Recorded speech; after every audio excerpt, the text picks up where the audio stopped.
Mona, it's a myth about everybody. We got Patreon. Look, we got notes. We got Patreon. Don't be rude, bro. Let's save it for Patreon. Yeah. Anyway, talk about that on Patreon. Flip, can you stop interrupting? Yeah, you so jealous. You hit your subject right there. No, for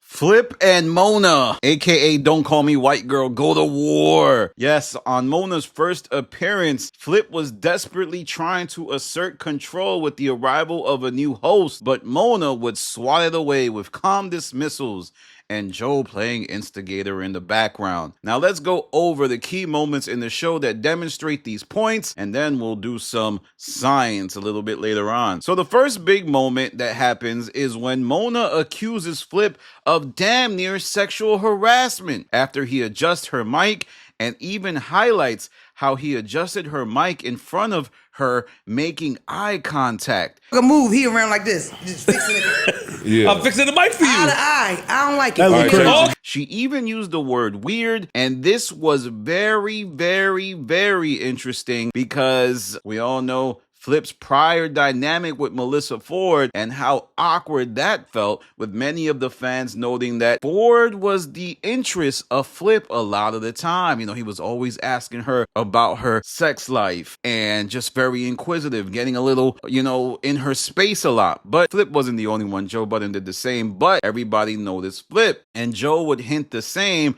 by saying, you can't be doing this with the second female co-host, essentially. Second time we've had this issue. No matter who sits here, don't do nothing.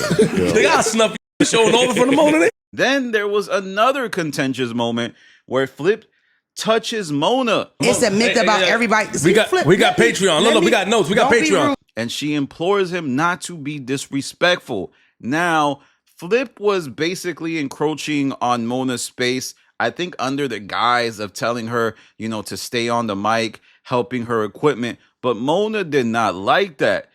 And Flip even took it a step further when she was talking. He like pushed her mic away. Yes, you're correct. Hey, you go. Which to me was wild because now it's not just words, it's actual physical actions. Like in the workplace, that's when you start to inch towards a more diabolical situation where maybe the mic doesn't get moved next time. Maybe Mona's like, get off me, and just pushes him. Then what happens next? See, that is workplace behavior that can escalate very quickly into harassment. And there was other situations where Joe would mention Flip being, you know, again, problematic for another female co-host. So Flip, be careful because you're being called weird. And this is very dangerous terminology in this line of work. Then there was a series of times where Flip got cut off. I mean, this guy was getting a dose of his own medicine, and he did not like it. Everybody knows since Joe Budden hired Flip, he's been the one cutting people off. I mean, Ish, Ice, Mark, Parks, whoever was up there couldn't really get in the word edgewise a lot of the time because, you know, Flip had his own thoughts and he would have word salad or, you know, just blurt things out. Well, now he's getting it back and he doesn't like it. There was several times. First, Flip gets cut off to the point of visibly being frustrated, saying that he's breaking out into goosebumps. He only said it because he don't got no girl. Hold on, give me a second. I take extra measures. Don't talk over the new calls. I talk. No, she's talking over me. A bag too. I talk. Shout out to her. I think she deserves it. But that's remember the bag you said was gonna buy me, the leather Italian bag? I'm about to get mad, yo. The old Celine vintage bag. All right, Flip, go ahead. What's up, big dog? I just got goosebumps. Yeah. Now, that was very interesting to me because that means he's having a bodily reaction to being interrupted. And now Flip has to adjust. But it's not after two more cutoffs where Flip gets cut off and then Mona simply ignores him and asks Mark Lamont Hill a question. All her credentials was removed. That's crazy. And, what can we do, Mark? What the we supposed to do? Like, she was like, all right, Flip, whatever you're talking about don't matter. Mark, how do we solve this? Now, I do wonder how the rest of the cast is going to deal with that type of interloping because nobody on that show likes when folks try to prioritize the words of another. So Mona might have to watch out because she just might not lose Flip. She might lose Ish, Ice, and Parks. And that could create a dicey scenario where the only person who enjoys being around her is Joe, which is good because he's the boss. But speaking of Joe, Flip gets cut off and ignored by Mona. And then Mona starts saying that the only one she likes talking to is Joe because he's open-minded. He talks about the sex stuff, the butt stuff. They have a conversation with Joe about eating butt or like little finger in the butt. You feel safe with him. But Flip fires back by saying, yeah, he pays the bills. He paying the bills. He paying the bills. So what he's saying is, of course, Mona, you enjoy Joe Budden and what he talks about because he's the one that's paying your bills right now. Didn't you just say your YouTube channel got demonetized? Maybe that is the person that you need to rely on, and also brown nose, because there was a little brown nosing between Mona and Joe. I gotta be honest, I didn't expect that to the extent that it played out in this episode. She was trying to get Joe's attention. She was trying to say, Joe, you the man, you be with the baddies, Joe, you, and I know it doesn't work the same with women to man as it does with man to man. I was surprised. I was like, I didn't think Mona was like that. But maybe because Joe Budden made an investment in her and he is the one that calls the shots, she felt really endeared to him and wanted to just show her gratitude.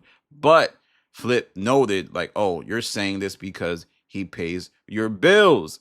Then there was an interesting moment with the cousin shout outs. My cousin Mookie dropped a mixtape. No. So apparently Mona has a cousin that raps and she shouted out the mixtape, and Joe did not like that because that means she broke a rule of the show where people can't promote their family or friends, and Flip tried to enforce the rule. Yeah. Chill with the Mook jokes. But Mona was like, man, stop playing with me. So what's happening is in this power struggle, Flip is trying to enforce the rules that were imposed upon him, and it's coming off a weird way to Mona because she's like, you're not the Joe Budden in the Joe Budden podcast. I'm going to do me, and you let the chips fall where they fall. Don't try to, play supervisor because you're not a supervisor.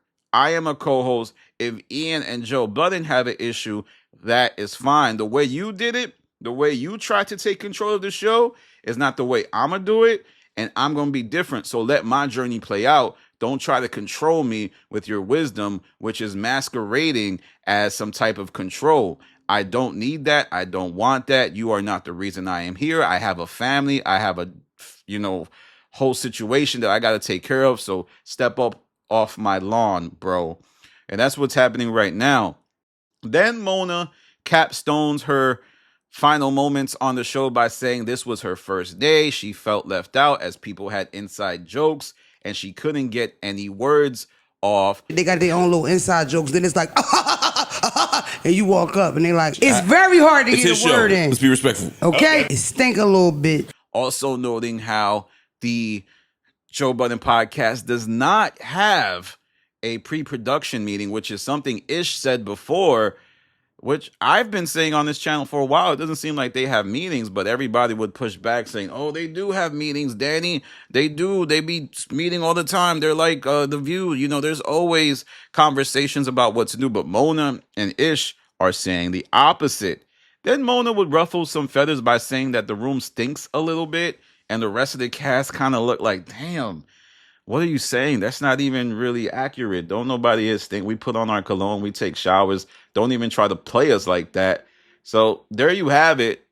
Mona and Flip represent the rest of the, animus in the episode. But one thing we got to realize is just because Flip maybe is not doing his job all the time, he does have equity in that workplace. Like, he is revered by folks, probably because the way he shows up for them outside of the pod, probably because he gives them advice on content creation. He just is probably a good person off the show that he doesn't demonstrate on the show. So maybe Mona sees blood in the water, but she has to be careful because if she goes too hard at Flip, she might lose the room, and that might turn into a dicey situation. Now, my opinion on Mona is that I enjoyed her. I thought she was dope, but I could see potential for her, kind of making the situation in the workplace hard, because anytime somebody arrives and their whole shtick is to appeal to the boss, that could mess up the chemistry of the rest of the team. And it does look like that's what Mona is doing. So you might see that play out on air. Plus, Mona was shooting at Ice a lot, and he was essentially called out for his stance on politics. Obviously, there was a big incident that occurred in politics. She was just like, yo, that's not gonna cut it. That's not gonna fly. And it was entertaining. One thing about Mona that, much like Flip and Joe and Mark, is they have superpowers when it comes to podcasting, right? Ish, Ice, Parks, they don't really have superpowers because they don't do entertainment. And hell, even the Manny has a superpower because he does that dancing, he can sing. Like, certain people bring stuff to the table, and it's usually the entertainers, right? The entertainers are able to take control of the situation with their gravitas, with the way they're able to tactically play with words. And she has that. There was a couple times when she became the A mic, and it's only Flip, Mark who become the A mic, and Joe, of course. And she was taking control. So I would imagine Joe loved seeing that. But there's also the caveat of she was making some mistakes up there too, shouting people out, not knowing when to move on from a subject, derailing conversations, talking about things that are very dicey and might get the channel demonetized. So Joe is going to have to corral her. This is kind of similar to what happened with me and Shammy. I remember with Stop the King, he would be talking, he would be going off, but then I'd be like, oh, what about, because you're talking about that might turn some of the audience off. And because you're talking about this, the situation might go left and people might not vibe and you might demonetize one of my videos. So those were all things that he was dealing with, of course, on a different level, but it's just kind of the same thing that happens when you got to corral somebody. And we'll see if Mona is open to feedback. I think that this show is going to be hard for her because she does not have control of it to the extent that she has control of her own show. And she wasn't on $1 Million Worth of Game that long. So could we be headed for the same scenario where Mona is here for a cup of coffee? But let me know what you think. Did you enjoy Mona? Do you feel like you want Melissa Ford back? Because that's another piece of this. Melissa Ford essentially looks like she was replaced not just by Mona, but Sasha as well. I don't think Sasha's a real co-host, though. I think she just showed up. I don't think she's getting paid. She's referred to as a guest.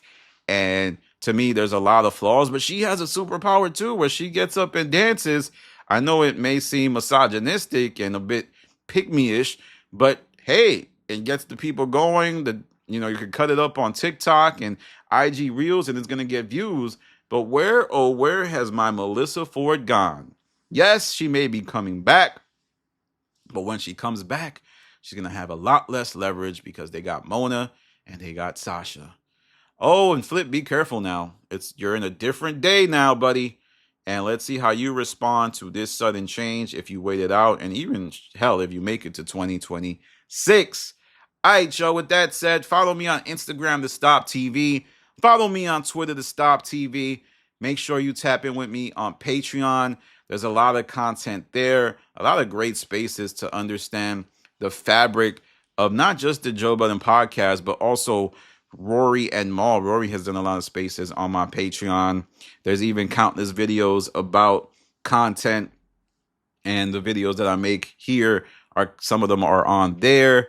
Plus, there's a lot of the podcasts that I've removed from the YouTube that if you want to see episodes of Stop the King or I'll Stop This Podcast Later, they exist there. It's a great binge session. This is Danny from The Stop. Peace.